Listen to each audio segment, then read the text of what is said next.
ایسا فرماتے ہیں چھو ونی ونکار ہت نگولی ہو تکے لکو کین لطیف چے بارو چو بے پار نائے نیڑ نہار تو میں دورو دوست. جو سسی پنو کے واقعے میں فرماتے ہیں سسی نکلی تھی پنو کی تلاش میں، اور وہ اس بمبور کبھی جانے کا اتفاق ہو، وہ کراچی سے دور نہیں ہے، وہاں اس کی پیدائش، وہاں اس کو محمد کھٹی نام ایک دھوبی نے اس کو پالا پوسا تھا. وہاں لوگ آئے تھے کوئی بلوچستان سے، پھر اس کی محبت ہو گئی تھی پنو کے ساتھ، تو پنو کے بھائی اس کو زبردستی پنو کو لے کر چلے گئے تھے. سسی بے چین ہو گئی کیونکہ اس کی شادی ہو گئی تھی.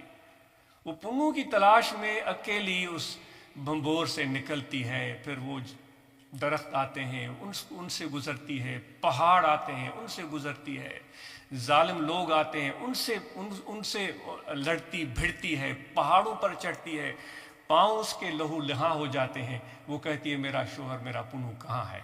تو بیٹائی صاحب فرماتے ہیں تم چھو ونی ونکار. ونکار بھی بمبور کے راستے اگر بلوچستان جائیں تو ایک علاقہ ہے اس کا نام ونکار ہے.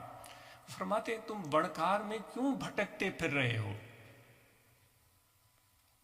تم ہوت کو اپنے پنو کو یہاں کیوں نہیں تلاش کرتے؟ وہ حدیث ذہن میں رکھیں کہ آسمان زمین مجھے نہیں سماتے. تم یہاں پر پنو کو، ہمارا بھی پنو ہے نا اللہ تعالیٰ کی ذات، جس کی تلاش میری جو امید ہے کہ اس کی تلاش میں ہم یہاں بیٹھے ہوئے ہیں. کیوں جاتے ہو ونکار، کیوں جاتے ہو پہاڑوں کی طرف، کیوں جاتے ہو درختوں کی طرف، بھٹکتی پھرتی ہو؟ یہاں اپنے محبوب کو نہیں ڈھونڈتے ہو؟ ذرا جھانک کر تو دیکھو تمہارے دل میں ہی تمہارا پنو بیٹھا ہوا ہے. تو یہ اے میرے بھائیو، یہ عظمت، یہ مقام ہے ایک انسان کا، اس کو سمجھنے اور پہچاننے کی آج ہمیں ضرورت ہے. ہم ورنہ تو پھر زندگی کے بہت بڑے مقصد کو ہم بھول جائیں گے. تو یہ جو ہم محفل، جو آیت کریمہ میں نے عرض کی کہ اللہ تعالیٰ فرماتا ہے میں نے جن اور انسان کو نہیں تخلیق کیا ہے مگر اس لیے کہ میری عبادت کرے. ابن عباس رضی اللہ تعالیٰ نے جو سب تفسیر کرنے والوں کے سردار ہیں، وہ یعبدون کا معنی کرتے ہیں یعرفون. میں نے اس لیے انسان اور جنوں کو پیدا کیا ہے کہ مجھے پہچاننے کی کوشش کریں.